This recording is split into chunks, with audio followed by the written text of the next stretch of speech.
tempting to say with some certainty that John Smith Hurt was born in Teac, Mississippi on March 8, 1892. The dates that's recorded in the family Bible, and that is cast not in stone but concrete at John's humble gravesite.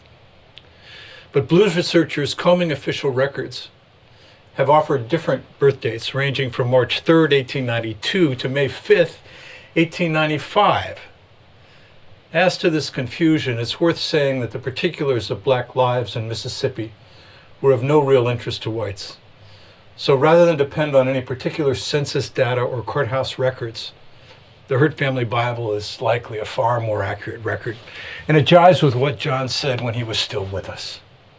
So March 8th, 1892 is the birth date that is now most widely accepted. John began learning to play guitar around the age of 9 by copying the playing of a boarder in his mother's home. He would sneak to the man's guitar after the household had retired for the evening and teach himself something he'd heard and seen the man play. Eventually, his mother caught him playing a piece on the man's guitar expressly against her wishes. Coming through the door expecting to see her boarder, she found her 9-year-old behind the guitar. She'd mistaken her son's playing for that of the older man. And so in 1902, she bought John his first guitar from a neighbor for $1.50, an instrument John dearly loved. By his early 30s, around 1923, John started backing up a local white fiddler, Willie Narmore. We have no recordings of him playing this sort of accompaniment to my knowledge, but by his own account, he played chords and bass runs and didn't bother taking a turn with the melodies. In 1928, Narmore won a fiddle contest sponsored by OK Records. The record companies didn't want to hunt and peck their way through a gaggle of old-time fiddlers to find the best one, so they sponsored contests and awarded recording opportunities and a small cash prize to the winners, weeding out the less experienced along the way. When the OK people asked their concert winner, Narmore, if there were other musicians in his area that they should know about, he said, "Yeah, John Hurt." OK brought Narmore and Hurt to Memphis to record, and so on Valentine's Day, 1928, Mississippi John Hurt's recording career was launched, roughly 3 weeks shy of his 35th birthday. Those sessions also included the crossover jazz and blues guitarist Lonnie Johnson, down from St. Louis. Hurt remembered meeting him there. That same year, on the strength of those first recordings, Hurt was invited to New York City for a series of recording sessions in December. Hurt was one of only 3 Mississippi blues artists to have his way to New York paid by the record companies. Away from his family for the Christmas holidays, he recorded 4 sides on December 21st and 8 more on December 28th. One of them was a homesick blues he'd written while in New York, the Avalon Blues, which became the song that eventually led to John's Rediscovery 35 years later. On the strength of his 1928 recordings, Hurt was approached by W.E. Meyer, owner of Bluefield, Virginia-based Lonesome Ace Records. Meyer was looking for a musician to set lyrics he'd been writing to music and record them, and he thought Hurt was just the man for the job. Now, the byline for Meyer's Lonesome Ace Records was "No yodeling." Apparently, Meyer hated that noise. So you could buy a Lonesome Ace record in the confidence that you wouldn't be subjected to that sound. Meyer sent Hurt 22 pages of lyrics, and his dislike for yodeling notwithstanding, a 78 RPM recording of Jimmy Rogers' "Waiting for a Train," suggesting that the musical setting for Rogers' hit song might be suitable for one of the sets of lyrics he enclosed. Hurt set 3 of Meyer's lyrics to music and played them all his life. "Let the Mermaids Flirt with Me," lyrics by Meyer, music by Jimmy Rogers. "The Richland Women Blues," written by Myers about his hometown near Bluefield, West Virginia. And "Waiting for You," a rare waltz whose rhythmic accompaniment is oddly reminiscent of the Bohemian guitarist Joseph Spence's idiosyncratic playing. Sadly, all this promising activity around John's nascent musical career came to a screeching halt with the stock market crash that led to the Great Depression in 1929. Record companies failed and the economy tanked, and while the Great Depression hit moneyed interests hard, it hit the working poor the hardest. Hurt wrote to Meyer during those years but had no reply. Later, when Hurt was rediscovered in 1963, he tried to contact him again, only to learn from a family member that Meyer had passed away long before. With the promise of his music career dimmed, Hurt returned to his various manual labor jobs around Avalon. If John was bitter about it, the loss of his music career, he never spoke of it. A cowherd and sharecropper, Hurt also did some factory work, worked for the WPA, and also for the railroad. Cutting railroad ties by hand, hewing them to stringent specifications, Hurt would carry the finished ties on his shoulders from the heights of Avalon down to the railhead. For this labor, he received $2 per tie. In 1952, unbeknownst to him, when Hurt was nearly 60 years old, two of his 1928 recordings were re-released by Harry Smith on his Anthology of American Folk Music on Folkways Records. Frankie, Hurt's version of the Frankie and Johnny ballad, and the Spike Driver Blues, my favorite John Henry ballad, were included in the anthology. Smith's release introduced Hurt to folk music aficionados all over the world, and those two tunes laid the pathway for John's rediscovery. During the 34 years between 1929 and 1963, John Hurt was an active musician playing in his own community. For his musicianship and his gentle nature, Hurt was well known and well liked by whites and blacks alike. While at a series of events commemorating the 100th anniversary of Robert Johnson's birth in Greenwood, not the town where he was born, but the town where he was killed, I had the good fortune to fall into a tour of Hurt's home. On that tour, I met Whit Munger, a white Greenwood lawyer, who remembered driving out to fetch John to provide entertainment for neighborhood barbecues and family gatherings in Greenwood in the 1950s. While the rest of us figured Hurt was probably dead, he was playing parties for locals, white and black, blues on his own, and old-time music with a white fiddler. Whit's memories of those times were a revelation to me, and we spent a part of that afternoon sitting on John's front porch, talking over John's repertoire as I wound up playing snatches of various Hurt tunes on a 1931 National. When it comes to Mississippi John Hurt's rediscovery, there are a few competing versions of how Tom Hoskins came to find Hurt, with at least two different ones written by Hoskins himself. But forgetting the details, the general outlines are the same. Hoskins, by all accounts, a lovable rascal who managed to burn a number of bridges in his life, followed the clues in the lyrics of the Avalon Blues. And Hoskins eventually found Mississippi John Hurt in Avalon, Mississippi in early 1963 on March 3rd, 5 days before John's 70th birthday. John hadn't owned a guitar for 2 years, but still played when he could get his hands on one. Hoskins put his own guitar in John's hands, and it came alive. Hoskins' recording of that first meeting, with Hurt's wife Jessie chatting and singing along and roosters crowing in the yard, are now available on CD, Discovery, the Rebirth of Mississippi John Hurt. Hoskins left Hurt in Avalon with a promise to return and rushed back with the tapes to announce to Dick Spotswood that he'd found Mississippi John Hurt alive and playing. When Hoskins returned to Mississippi a couple months later, he took Hurt back to Washington, D.C. with him and installed him in an extra room in the Spotswoods' home.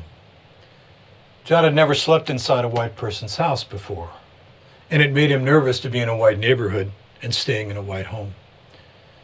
Mississippi John Hurt made his first post-1928 recordings for the Library of Congress, as well as a commercial LP for Piedmont Records. In September of 1963, the Hurts agreed to move to the D.C. area, where John hoped to live as close as possible to the Spotswoods and Hoskins. When it came time for the family to move, Dick Spotswood was not well, so he and Hoskins sent Spotswood's wife, Louisa, to collect the family. Wanting to be a part of history, an African-American friend, Rosalie Coles, joined Louisa for the trip to get Mississippi John Hurt. After a harrowing journey through Alabama, where they were warned that locals frowned on white and black women traveling together as equals in the same car, Spotswood and Coles arrived at the Hurts' house behind the Valley Store in Avalon around sunset on Saturday evening, September 14th. Raising their family in Avalon, both John and his wife Jessie had worked steadily at various jobs for a local white landowner, A.R. Perkins. Perkins had John's labor as a cowherd and handyman for $1 a day. Jesse was keeping house for him 3 days a week for $4.50. Word got out that the Hurts were moving, of course, and the moment Louisa and Rosalie turned up at the Hurts' house with a trailer in tow, so did Perkins. As the Hurts' belongings and Jesse's treadle sewing machine were being loaded into the trailer, Perkins handed Louisa a bill for just under $90. Perkins said the Hurts couldn't leave the area until it was paid in full. Not wanting to lose dependable, cheap labor, Perkins aimed to prevent the Hurts from leaving with the usual white excuse. They owed him money. Money which he knew they did not have. He figured he had them, but Louisa had around $120 in cash in her pocketbook for the return trip and immediately reeled off $90 and paid him on the spot. Perkins was flabbergasted. Louisa said later that she figured he simply couldn't believe that anyone would think that a family like the Hurts were worth $90. She said that she had the distinct sense that they were buying John and Jesse off the land. And Perkins actually said that he would never have collected the debt if the Hurts had stayed. That night, Louisa Spotswood stayed in a local hotel, probably in nearby Greenwood, Mississippi. Rosalie, black and unable to stay with her or get a room in town, stayed with the Hurts in Avalon. At around 7 a.m. the next morning, Sunday, September 15th, Louisa turned up at the Hurts' house to collect them and start northward toward Memphis. This turned out to be a very good decision, because on that same Sunday morning, September 15th, 1963, Addie Mae Collins, Carol Robertson, Cynthia Wesley, and Denise McNair were all getting ready to attend the 11 o'clock adult services at the 16th Street Baptist Church in Birmingham. The church had served as a center of black life in Birmingham and was an active organizing hub for the civil rights struggle there.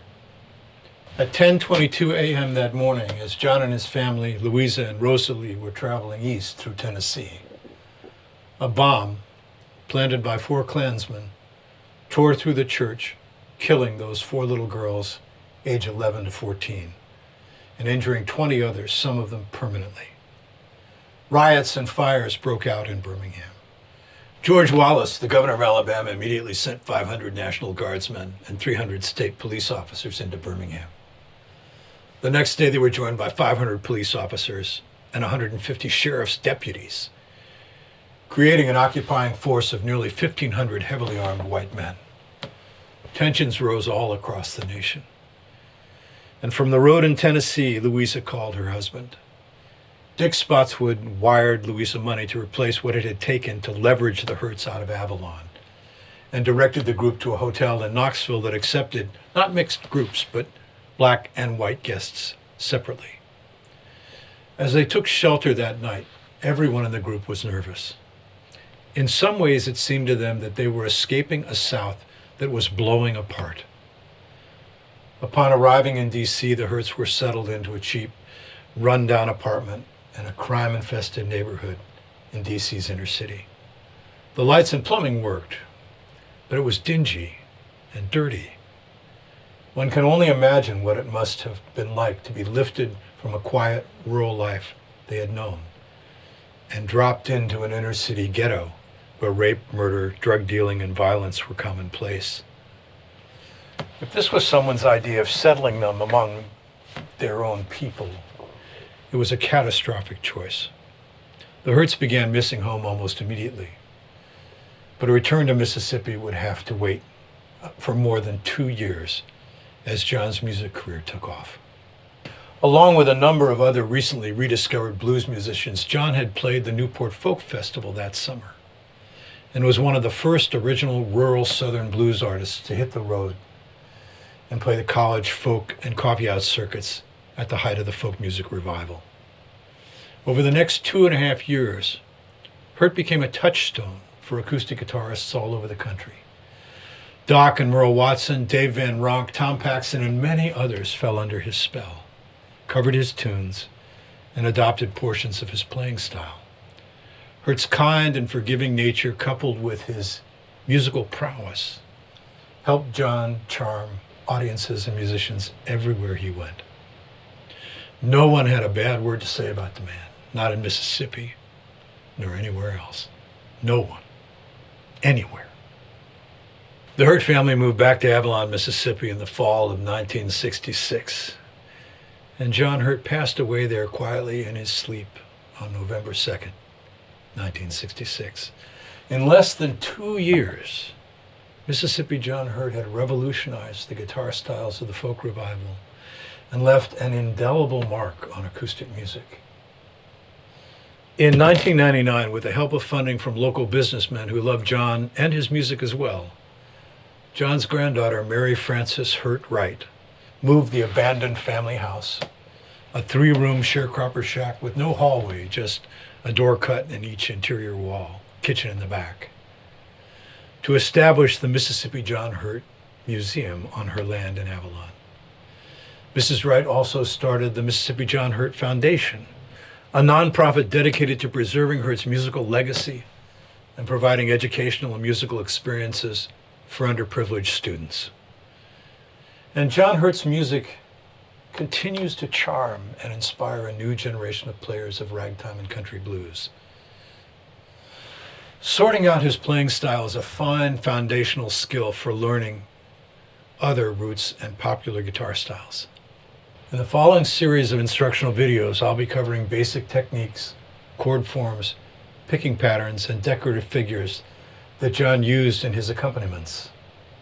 We'll examine tunes in a variety of keys while concentrating on his thumb-driven alternating bass style, aligning ourselves with the sounds he made and putting our hands where he put his. We can take a step closer to the music of Mississippi John Hurt and maybe possibly to his spirit and the kindness and generosity that he showed a hostile world. I hope you'll enjoy revisiting and working your way into this material as much as I have. You'll find some rhythmic drills and tablature links and more information about Mississippi John Hurt at our Cattail Music website. But I'll warn you about the tab.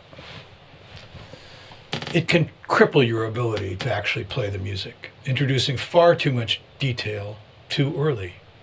It'd be like being dropped off at base camp and being told that the top of Everest is that way. You need to work up to summiting and develop some basic skills if you're going to make it to the top. Take your time with each step along the way and enjoy simpler versions of John's tunes. Use tab to resolve particular problems or unpack particular licks. Your hands and your ears, not your eyes, are most important here. Don't sit and read it. Instead, learn it by heart.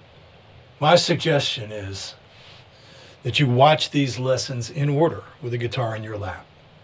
The ideas build, and there are core techniques presented early that will help you progress into playing the actual songs when we get to them. The instruction is presented as if we were sitting in class together.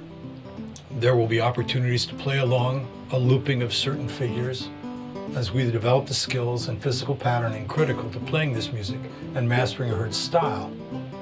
So grab your guitar and let's get started. Thank you. Well, the first shot missed him a mile away. The last shot got him, so they say. Oh, the last shot got him. The last shot got him.